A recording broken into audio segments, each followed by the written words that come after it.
সুপ্রিয় শিক্ষার্থী, সমাজকর্ম দ্বিতীয় পত্র তৃতীয় অধ্যায় এর উদ্দীপক একটু তোমরা লক্ষ্য করো। এই উদ্দীপকটি রাজশাহী বোর্ড এবং বরিশাল বোর্ড 2021 সালে আসছে, এবারও আসার সম্ভাবনা আছে, না আসলে ভিন্ন আঙ্গিকে আসতে পারে। তোমরা উদ্দীপকটি লক্ষ্য করো।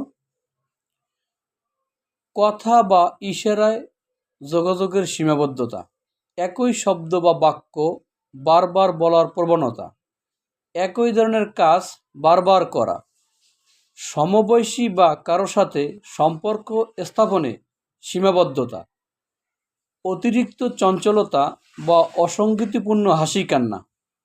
এখন প্রশ্ন, সামাজিক সমস্যা কি? জীববৈচিত্র্য বলতে কি বোঝায়? নাম্বার গ, ছকে প্রশ্নবোধক চিহ্নিত স্থানে যথাযথ প্রত্যয়টি বসিয়ে ব্যাখ্যা করো। নাম্বার ঘ, উদ্দীপকে উল্লিখিত সমস্যার সমাধানে সমাজকর্মীর ভূমিকা গুরুত্বপূর্ণ, বিশ্লেষণ করো। তোমরা অবশ্যই দেখবে প্রশ্নটা প্রশ্নবোধক চিহ্নিত স্থানে বসবে হচ্ছে যাইয়া অটিজমকে ইঙ্গিত করছে। এ সম্পর্কে তোমরা বিস্তৃত বই থেকে দেখে নিবে। আমি শুধু উদ্দীপকটাই দেওয়ার চেষ্টা করেছি। ধন্যবাদ সকলকে। সুপ্রিয় শিক্ষার্থীরা, নিম্নের উদ্দীপকটি লক্ষ্য করো। নদী শুকিয়ে যাচ্ছে, সমুদ্র পৃষ্ঠের উচ্চতা বৃদ্ধি পাচ্ছে, কৃষি উৎপাদন হ্রাস পাচ্ছে, বন উজাড় হচ্ছে।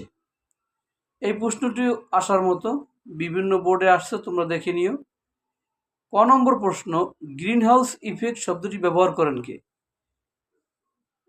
সামাজিক সমস্যার একটি কারণ ব্যাখ্যা করো।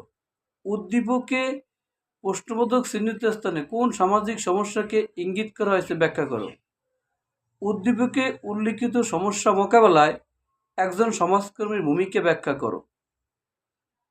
তোমরা আশা করি এখানে উদ্দীপকের উত্তরগুলো পেয়ে গেছো। যদি না পেয়ে থাকো আমাকে কমেন্টস করে জানাবে, আমি পরবর্তী ভিডিওতে দেওয়ার চেষ্টা করব। ধন্যবাদ সকলকে।